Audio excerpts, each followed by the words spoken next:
Okay, I'm going to start recording now.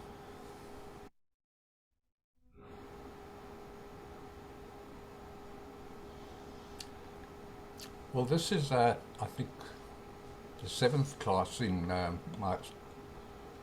my series on revealing my experiences on in other space-time continuum. I call them space-time continuum, but people here might think of them as planets. But planets are just part of a hologram. It's not real. They're just holographic reality, and so the space-time continuum that we call Sirius B is actually a star in our hologram that we create because of our connection to Sirius B.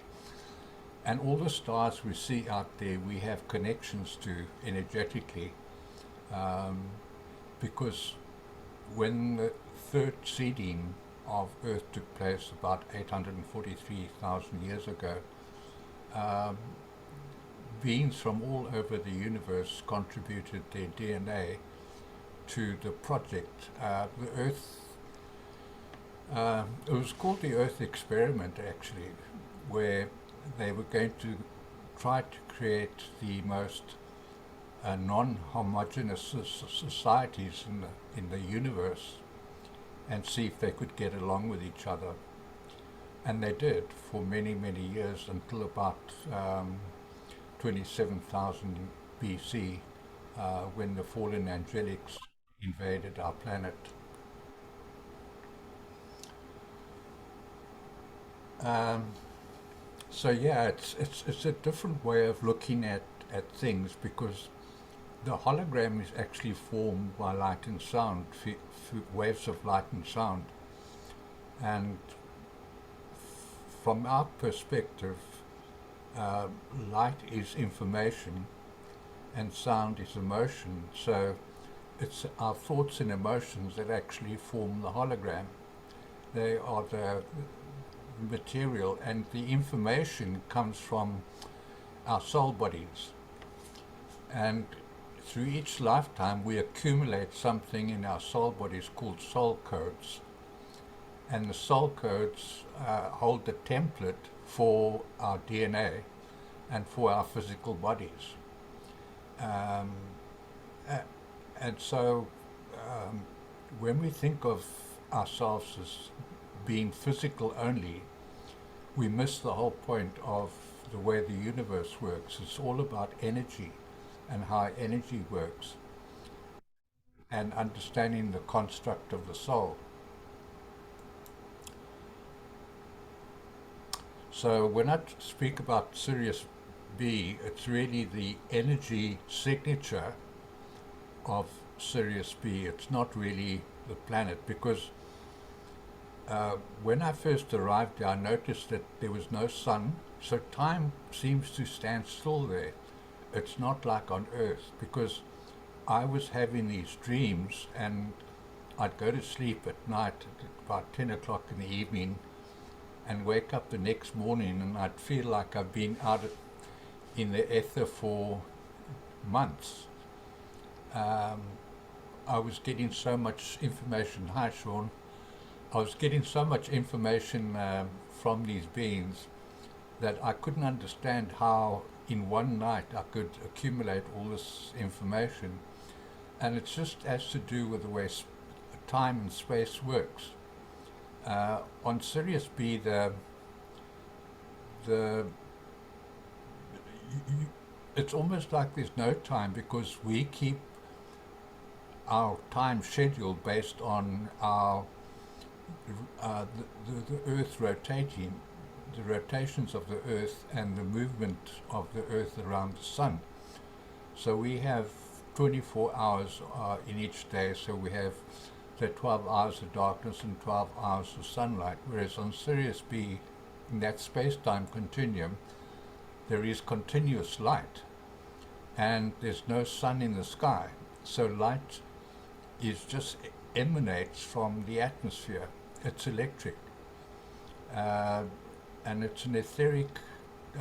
It's in the density 3, where physical matter is not as solid as we have it here, but it's etheric.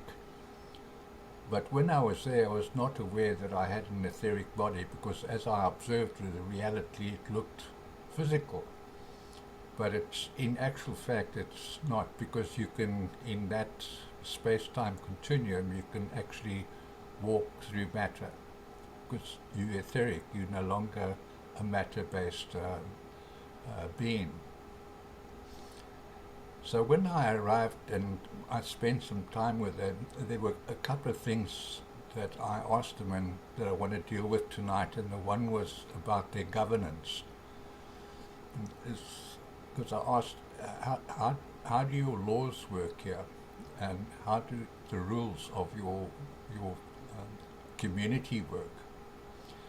Now, I was on this planet called Sirius B, which is a community of blue avians and other beings that they called the gold and silver ones, who were in the minority. They were a small group of beings, small in number, but they're very tall beings as well.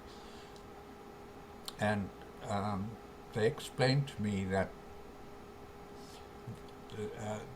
this community, they call themselves the Azurites. Now, the Azurites are, as I said, blue avians and these tall gold and silver ones, but they told me that not all blue avians are alike. And they took me on a journey to Sirius A, which I'll explain how that happened in another video. But on Sirius A, it's a very cosmopolitan kind of community, and it's a trade center, so there were lots of like warehouse ships floating in the sky. There were lots of different forms of transport.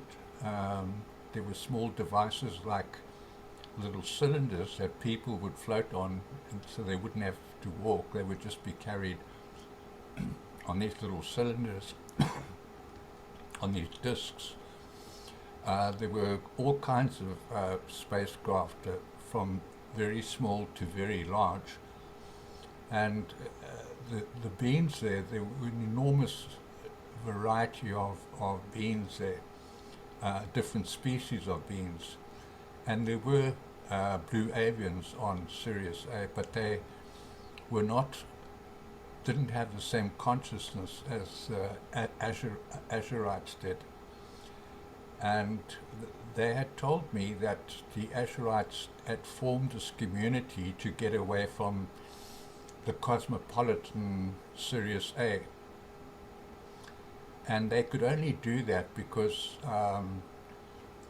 they had to work and cloister themselves and raise their frequencies so that they could be etheric beings, because Sirius B's atmospheric pressure is 33 times that of Sirius A, and it's 33 times smaller, so you can imagine how dense the atmosphere would be there. So any beings going to this community on Sirius B, if they weren't if they weren't etheric beings, they would be crushed simply by the atmosphere. And they had caused me to do many exercises and techniques to raise my frequencies that had taken place over a period of 3 years, to raise my frequencies so that I could go through to this space-time continuum where you travel through the dimensional fields. And I'll explain that in a future video, but it's almost like your consciousness is changed into a different frequency, so that you experience reality in a different kind of way. And so it was that training they put me through that enabled me to become etheric as a physical being. But remembering that our physicality is determined by our cell codes. And beings on higher density levels can downstep their frequencies to appear as physical beings in lower dimensions. So they're able to downstep their frequencies so they can appear on Earth as humans, but they can choose what kind of humans they want to appear as, or they can choose just to remain the blue avian form.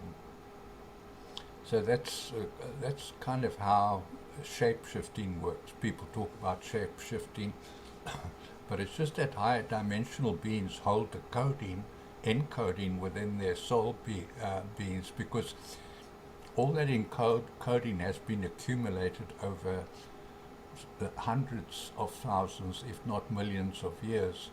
So they have a very highly refined encoding in them that enables them to downstep, because their encoding holds the memory of previous lifetimes. So they're able to attach into those previous lifetimes and to form, because they already have the encoding, to appear as other forms of beings in lower densities. They don't have that ability in the third density where they exist. So when they exist in the third density, they appear based on the soul contracts that they enter into before they incarnate. So they incarnate as a blue avian, but then remain a blue avian while they're in that space-time continuum, because the contract is about giving oneself the experience of being a blue avian. So that's what they agree to, and then they come into that particular density to express that. I know it sounds crazy, but you'll get used to it once you understand how the dimensional fields work and how the energy works. So I asked them, I said, what are the rules about this community? How do you keep it so relaxed and everyone seems happy and loving and kind and gentle? What sort of rules do you have here? And they explained to me that they have what they call covenant agreements in their communities, where the communities agree to uphold certain standards and values. So anyone going into the Azurite community would have to agree to uphold their standards and values. And it's through that agreement by all the members of the community that they hold the frequency together, so that there's no resonance and disruption in their frequency fields. And that's why they're able to live harmoniously and lovingly and respectfully with each other. And they said there are just three basic laws in the universe.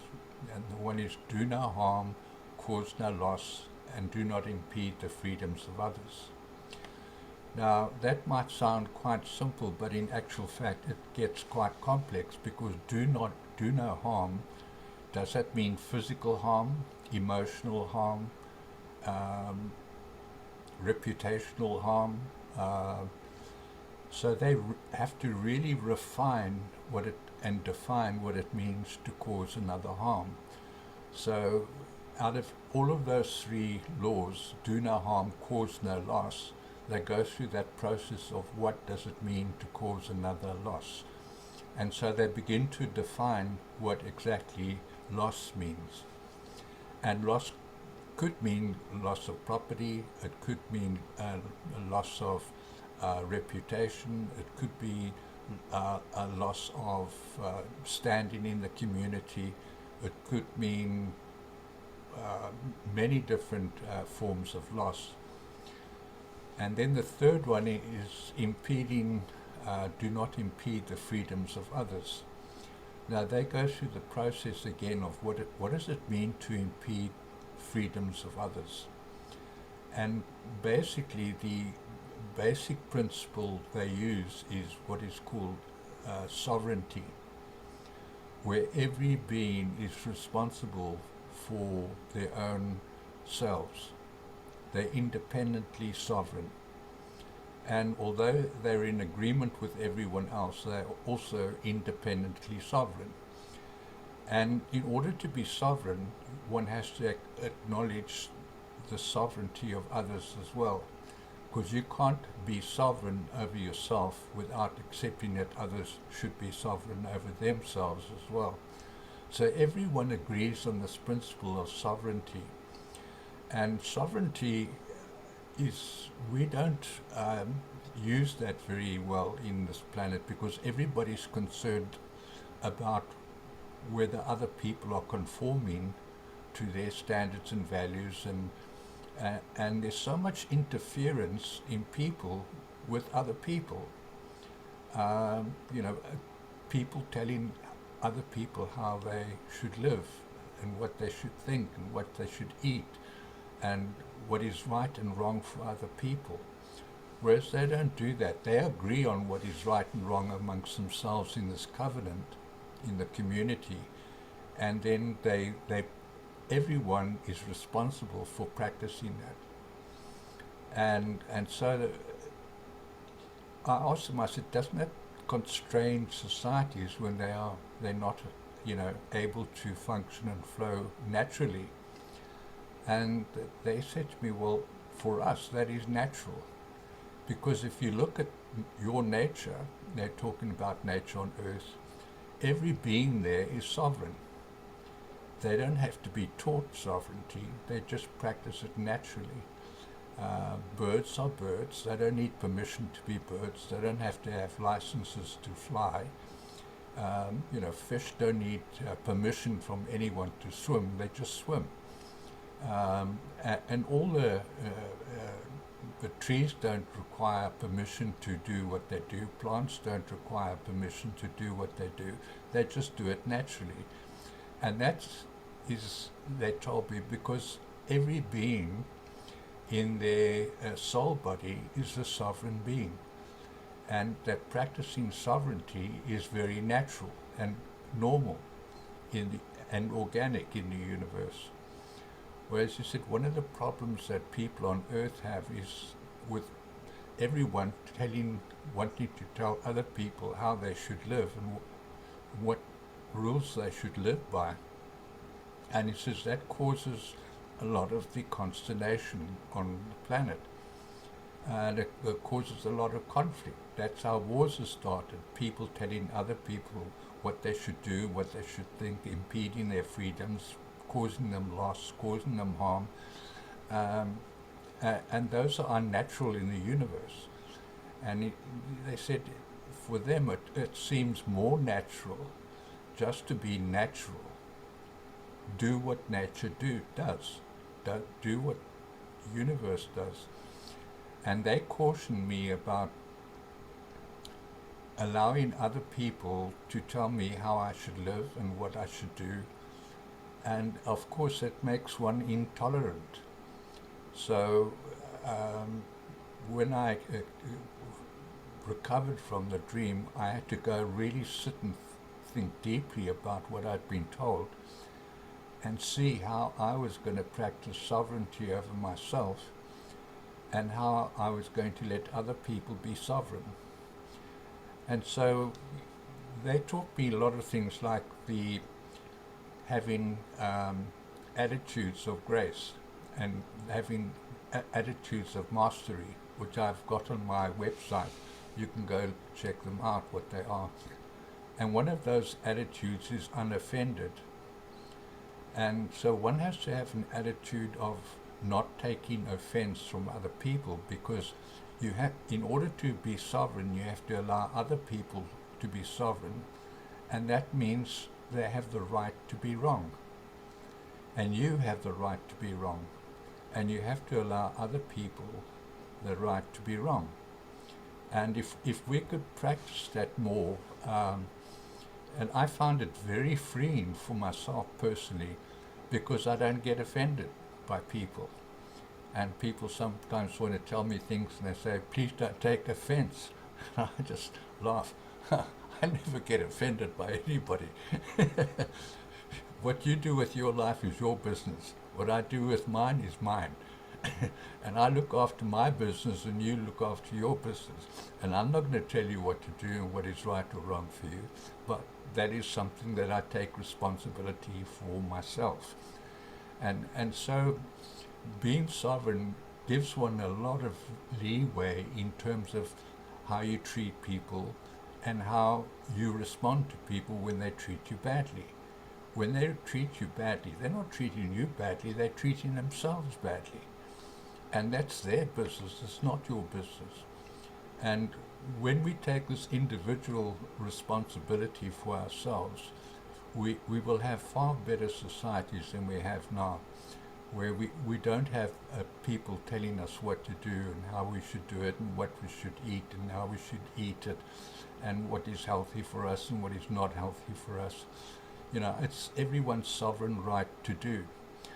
Now you can see what's happening in our society recently, where now the US government has formed this board of truth and disinformation. I mean, that is quite ludicrous, really, if you think about it. It's going to cause nothing but consternation, conflict, and amongst people. And government takes upon itself responsibilities they shouldn't have. And that's the problem with our whole governance structures on this planet, is we have governments. The problems are government. And on Sirius B, they don't have centralized government. The centralization of all power and all governance is the individual. And then the individual enters into a covenant and contract with other individuals to agree to uphold certain standards and values. And that's all it is. And those standards or values are not agreed to because of a set of laws called the Ten Commandments. It's based on what is natural and organic in the universe. They look around and see it in nature. What does nature do? What is natural and organic in the universe? And based on it, they agree that everyone should adopt those principles. And I spoke last week a bit about the procreation ceremony that I attended, and one of the questions I asked was, when the one carrying the child, what happens? And they said that this being is incubated within their bodies, and this incubation period takes 12 years. So when the being comes out, walks out of the body of the host carrier, they are fully informed about their history, their species. They know everything about where they are and what they do, and then they enter into this covenant with the other beings to uphold the agreement in this community. So it's a totally different governance structure from what we have on Earth, and has a totally different understanding. And they even suggested to me that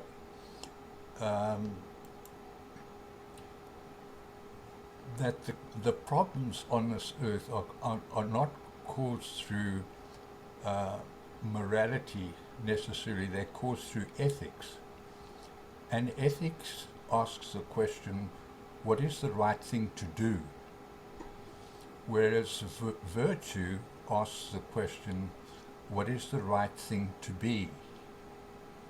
And so ethics requires that you do things right, whereas virtues require you to do the right thing.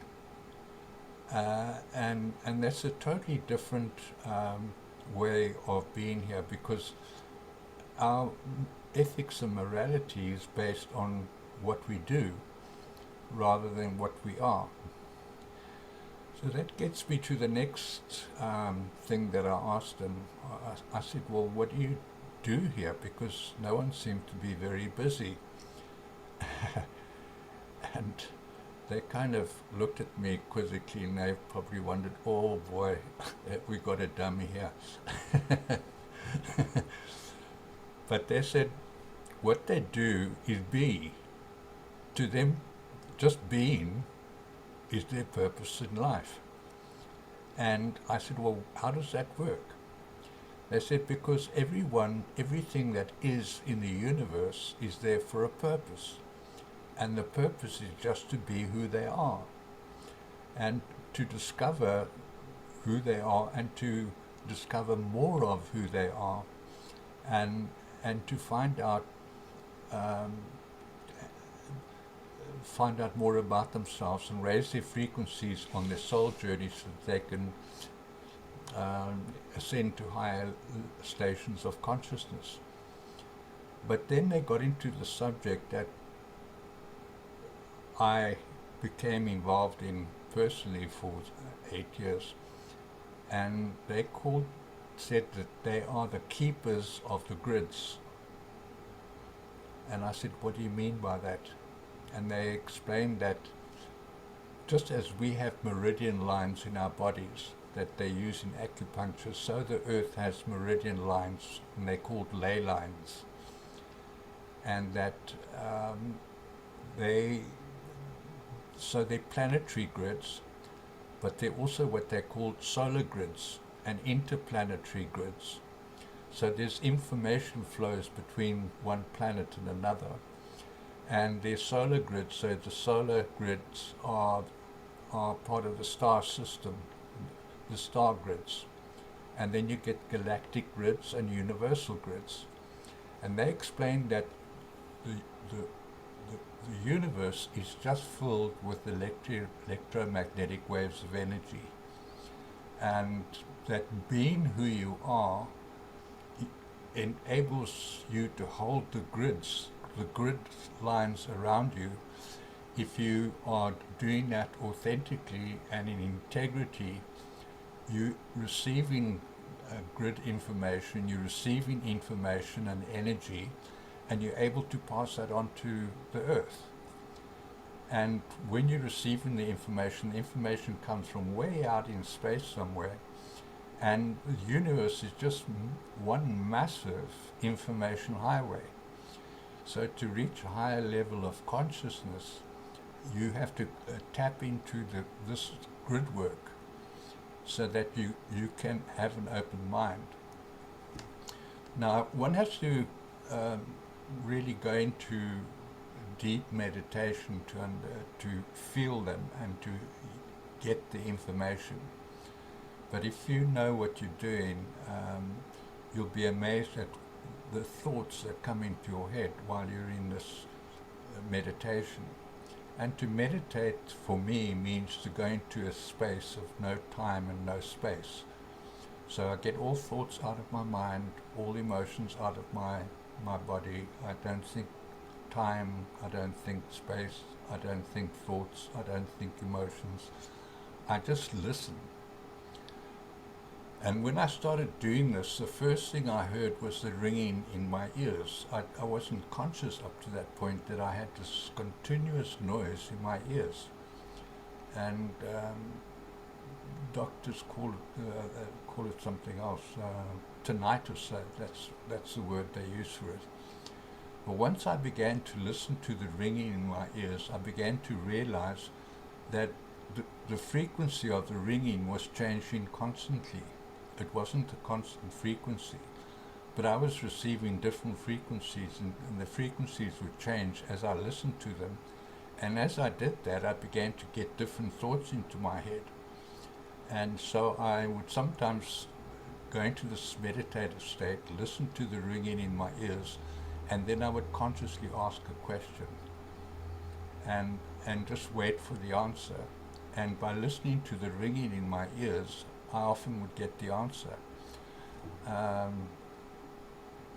And it's just listening to the no sound of the universe. I know that sounds crazy, but the universe is constantly making the sound.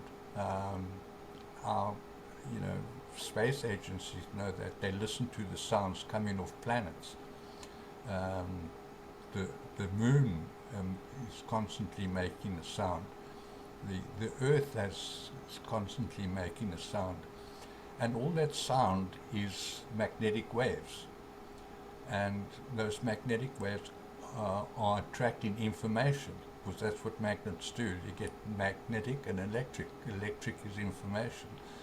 So you get this constant flow of information. So they said what they are able to do, they're able to tap into this information, and they and I'll explain this further in more detail in another video, but there are 1,728 possibilities in time. So for each event, there are 1,728 possibilities. And how it works is they said that you get timelines of potential, and you get timelines of probability, and timelines of possibility. And for each event, there are 12 timelines of potential, so there are 12 possible outcomes. Now, that is driven by the frequency of your thoughts and emotions. And to hold that frequency, one has to be in absolute integrity with oneself and be authentic. And you can't be authentic if you don't know who you are. So it's allowing yourself to discover more about yourself and to be that person, to allow yourself to be that person, to allow that person to have sovereignty over your life. And then for each 12 timelines of potential, there are 12 timelines of probability. And probability is driven by our values and standards. So if you have high values and standards, you experience higher timelines of probability. And then for each, so you get 144 timelines of probability. Then for each one of those timelines of probability, there are 12 timelines of possibility. That makes 1,728 possible outcomes to every single event. And the experience that you'll have depends on which timeline you're traveling on, because that's how they traverse through time and space. They don't have, like when you're out in outer space, and this happened to me, you have no frame of reference.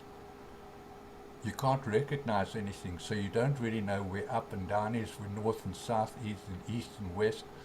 You have no frame of reference.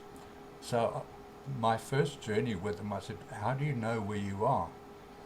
And they said, because your consciousness is traveling on a certain frequency. So you have to understand the frequency that you're on.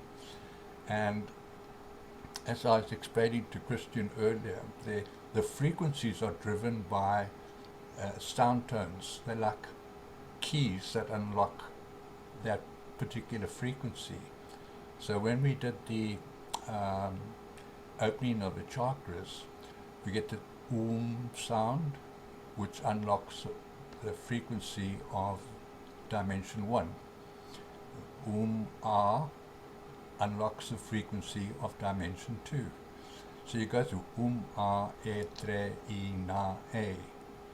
And those are the 7 primal frequencies of physical matter.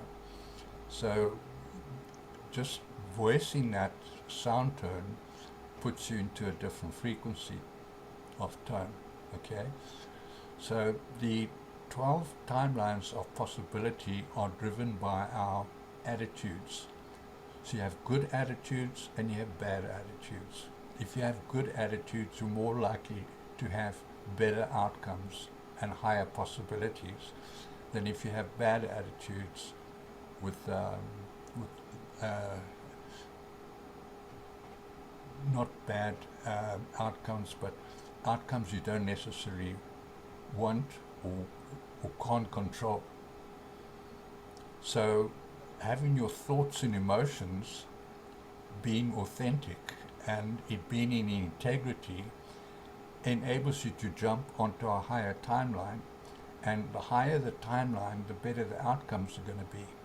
So you have your thoughts and emotions, and then your standards and values determine your probability lines, and your attitudes will determine your possibilities.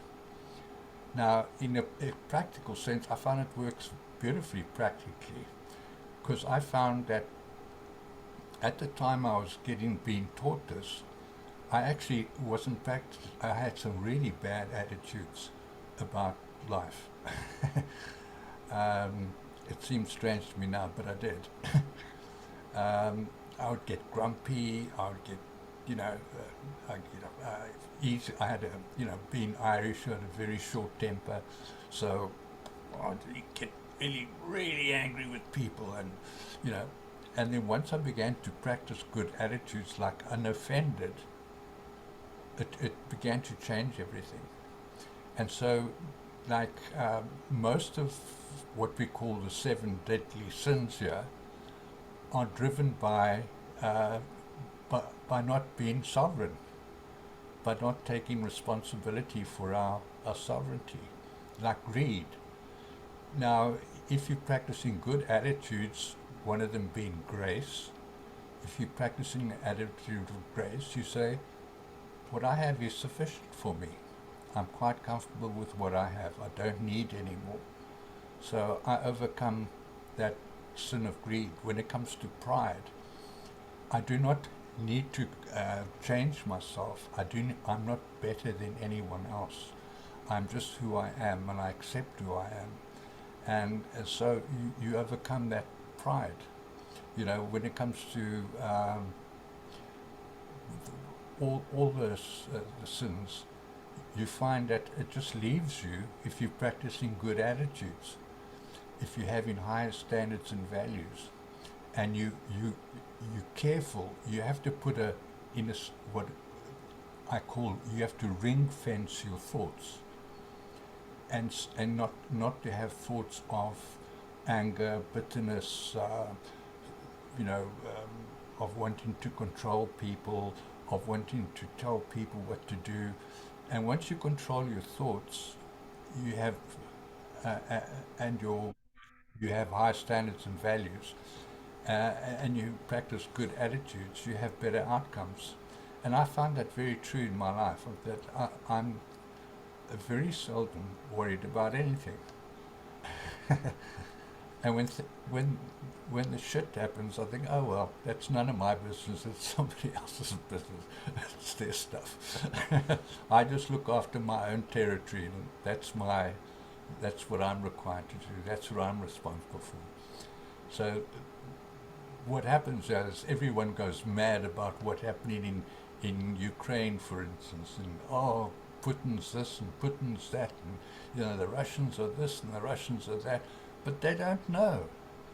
They don't know the real reason behind that war. They don't understand the history of Ukraine, and they don't understand the history of Khazaria and the Khazarian Jews who non-Jews. Okay, it's in a sense it's the Gog and Magog. I don't know if you know about the Gog and Magog in the Bible, but the Gog were the people in the land of Magog who turned against Israel and occupied Israel. Now you say, well, Israel's occupied by the Jews, but they're not occupied by the Jews. They're occupied by the Khazarian Jews, who are not bloodline Jews. They're not really Israelis. They're not Semitic. They are Khazarian. And so the whole notion of being a Jew have been taken over by the Zionists, who are Khazarian Jews. In other words, they practice Judaism, but they're not of the bloodline of Shem, where the term Semite comes from. So the war in Ukraine is more about a war about trying to reduce the influence of the Khazarians in Ukraine, who've been running Ukraine, and the oligarchs there are all Khazarian Jews. And they practice witchcraft, they practice child abduction. They practice all sorts of evil things in Ukraine. And Putin was frankly getting fed up with that, because in the parts of Ukraine, on the eastern border of Ukraine, they mainly made up of Russian-speaking people, and they were being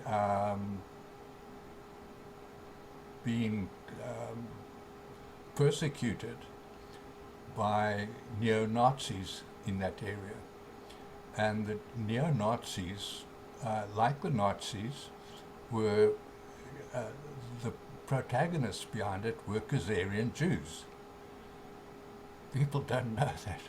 But, for instance, the railway line to Auschwitz was financed by by the Rothschilds. So the Rothschilds, who are known Khazarian Jews, and the Rothschilds were behind the forming of Israel. So it's really, in a sense, it goes back a long way in history, right before the times of Christ, with this Gog and Magog.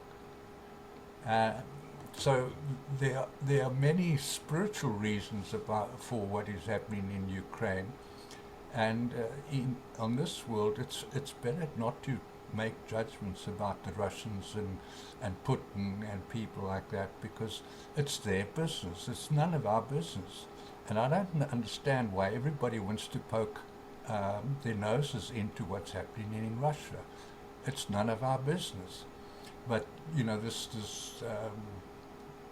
madness that we live in, people just feel they have a right to tell other people what to do and how they should live their lives, which is totally unnatural and inorganic in the universe. So,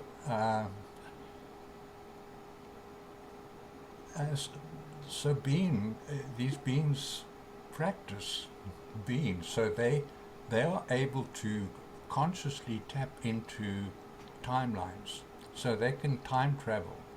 They can go into all the lower densities and find out what's happening there, and they just sit and listen all day to information. It's like a total continuous broadcasting of information. So that's how they learn what is happening in different space-time continuums, because they are connected to them through their soul codes. It's like the radio system inside the soul. It has all the encoding of the different timelines and the frequencies they've experienced over many hundreds of thousands, if not millions of years. So they consider themselves the keepers of the grids, of the universal grids. And they were involved in what they call the Christos founders races, who were responsible for the third seeding of Earth. But that goes into a whole different story about our history.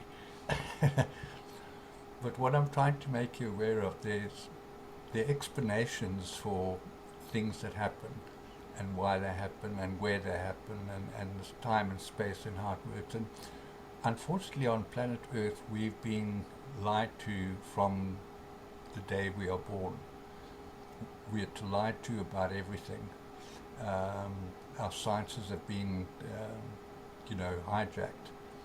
I saw a video this week, and I posted on my website, of a young Zimbabwean man, a black man in Zimbabwe, who's invented a television set that doesn't work off electricity.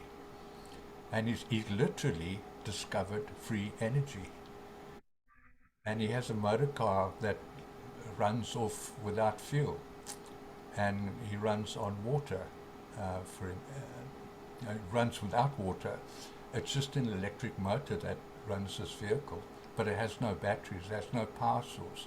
Just the power source that he provides, where he literally taps into the ether. And that's one of the problems with our sciences here. They've argued this thing about whether the ether actually exists. And there are many physicists who will argue strongly that the ether doesn't exist. Einstein didn't believe in the ether.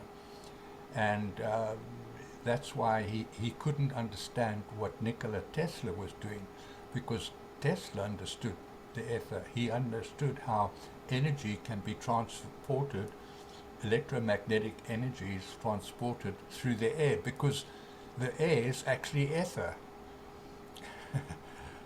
And ley lines are just spiraling streams of ether. And so he was able to tap into by uh, attenuating his broadcast station, the Wycliffe Tower, so that he could broadcast over a certain frequency, and he attenuated the receiving station so he could transport electricity through the atmosphere. But what he was just doing is transporting electromagnetism over through the air. And this young Zimbabweans found out how to do that. And so all our sciences here, medical science here is just so way off the mark in terms of what they teach and what they do. So we have to be careful of the untruths that we've been told. And one has to really research subjects, like our mathematical systems is quite frankly just idiotic. You know,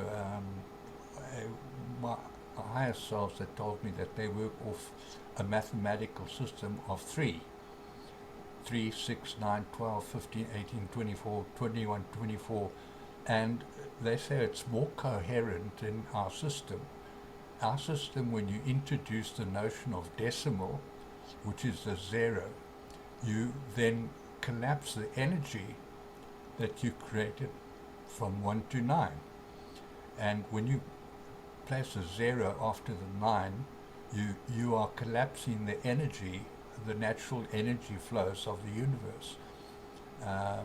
And I'll explain how that works some other time too. But I hope you've found what I've said useful, and I look forward to giving you a lot more information in the future. Does anybody have any questions or comments they'd like to make?